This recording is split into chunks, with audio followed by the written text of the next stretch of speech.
All right, we're back. All right, so before we stopped, I felt that the snare that we had sounded good, but it was a little bit thin in the low end, and I wanted to kind of beef that up. So I selected this sample right here. Um, just turn everything else off so you can hear just that.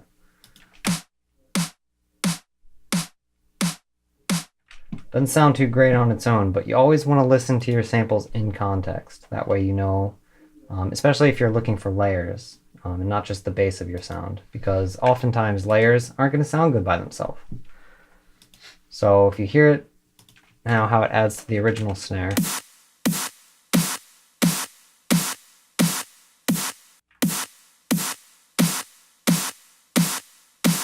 Sort of just beefs it up a little bit in the low end.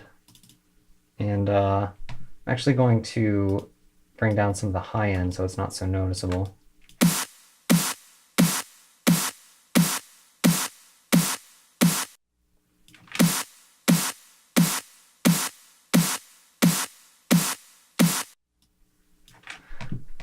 And another thing I did is I transposed it down 4 semitones so that it was in tune with the other snare that I have. And I brought the release down a little bit so that I would get rid of the tail, because I didn't want this sound to be noticeable as the snares trailed out. Just wanted the attack portion. If I move the release back up, you'll hear a little bit more at the end there that I don't really want. And another layer I added is this clap here. I think like right now would be a good opportunity to mention to them the fact that you can solo tracks usually. Oh, yes. But we're not soloing tracks because if we solo tracks, you won't be able to hear us. So typically you don't have to do what we're doing right now, is clicking. Actually, now that I think about it, I can solo the track and you'll be able to hear the track. You just won't be able to hear me. Well, so regardless, I'm going to start doing that. Gives them an idea of why we were doing it that way. Absolutely. I don't want you It's to not a top secret or anything like that. Where was I? Oh, yes. This clap I added because I felt that it needed something on the sides.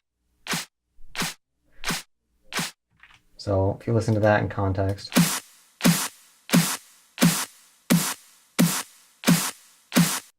Really fills out the stereo field. And what I did was inside of the drum rack in the simpler for the sound, I brought up the spread knob to 100% so that it pushed it even more into the stereo field. And because I did that, I had to remove all of the low frequencies so that we didn't run into any phasing problems. And it tightens it up in general.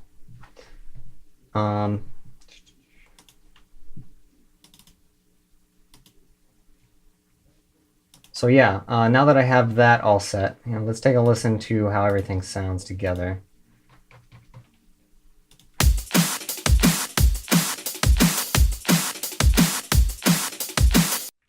Sounding a lot better. I think one thing that we could add is some reverb to the snares, and I'll tackle that in just a sec, but I think first what we need to do is get a little organization going, because right now I have nothing named, nothing's color-coded, and there's really no track order. So let's go ahead and name these snares. I'll name this snare 1, I'll name this clap, I'll name this snare 2. This is our kick. Got our hi-hats. And let's call this breaks 1. And typically, I color all of my drums pink later on so that it's easy to recognize what's a drum track. You can come up with your own color coordination, obviously. I just like pink for drums. And I like to make the more important sounds more towards the top of their group. So obviously the kick is going to be the most important thing here. I'm going to drag that up. And then next is the snares, then the hi-hats, and then breaks. We might color this maybe just a off pink.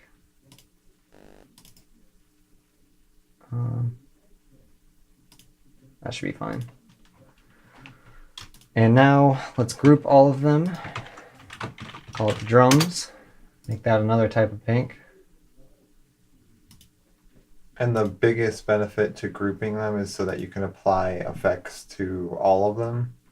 Or yes, that is one thing. It can work like a bus, but mostly it's great for organization because now if I don't want to focus on the drums, I can just do this. okay. And once I have other instruments, it becomes really hectic, and you want to be able to conserve as much of your workspace as possible.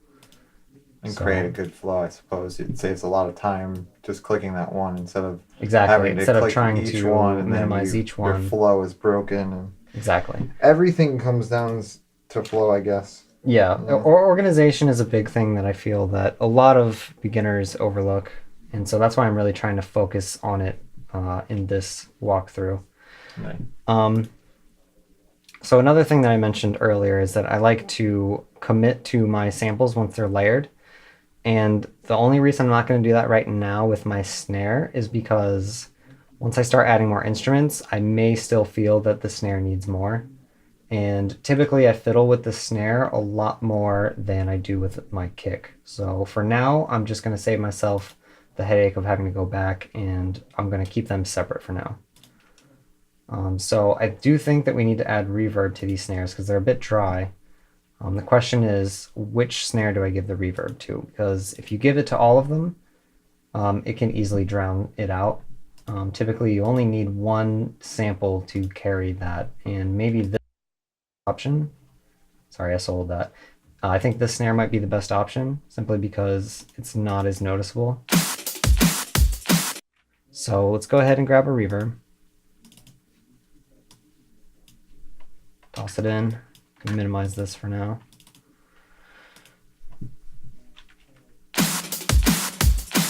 Okay, so we want kind of a higher end reverb for that high frequency tail. So we want to get rid of most of the low frequencies here. I'm going to give it a low diffusion to get rid of some of that as it trails out.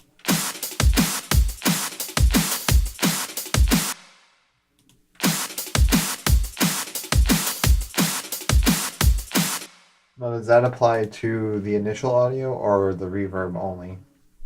Does it create this separate... only filters out the wet portion. Okay. As you can see, I have it set all the way to wet, so we're going to drag that back.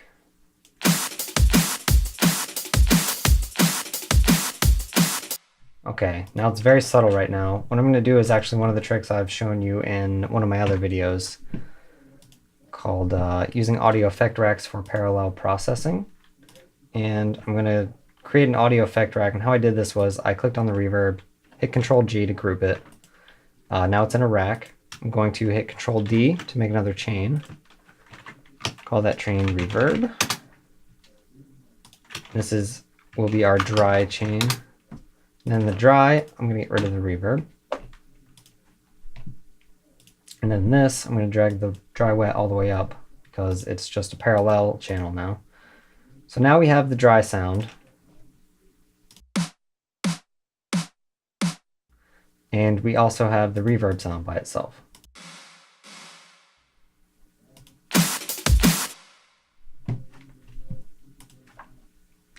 And now what I'm going to do is I'm going to drag a compressor in here. Oops.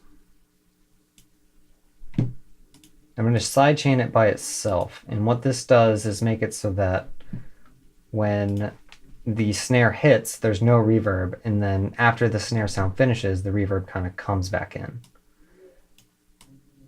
And this is an effect I use in just about all of my songs now because I think it sounds a lot better and a lot tighter than just throwing a reverb over a snare.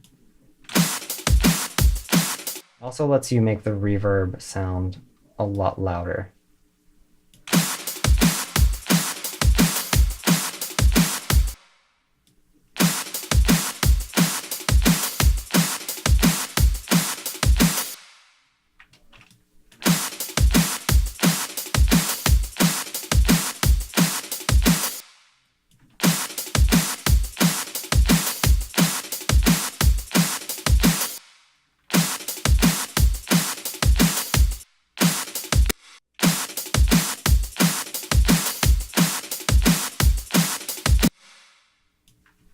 Okay, so now that helps us with our tail. Now it sounds like our snare is sort of in a big room. But what I think we still need is some actual, I don't know what to call it, some more subtle reverb on the other snares, just to make them sound like they're actually being played in a room. And not a big one, just basically not in a recording studio. So I'm going to set up our first return track actually. I'm going to throw a reverb in there, and I'm just going to set up just a basic smaller room reverb here.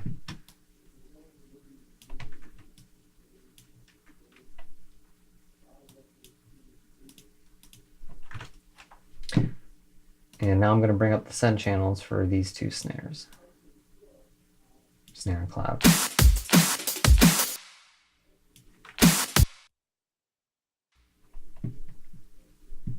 Bring that send up.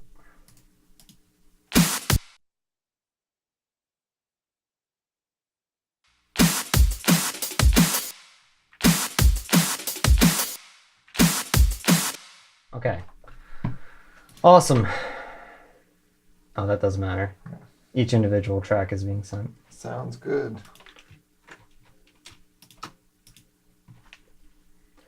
Okay, that's going to about do it for the preliminaries of the drums. Next, I'm going to be going through the samples, particularly the bass samples, and I'm going to start adding some sounds in and seeing how they interact with our drums. And then once I have kind of an idea of how they sound, I'm going to revisit the drums and do a little bit more processing just to finalize the drums. Particularly with the kick, we're going to be using a compressor and a transient shaper, probably on the snare as well.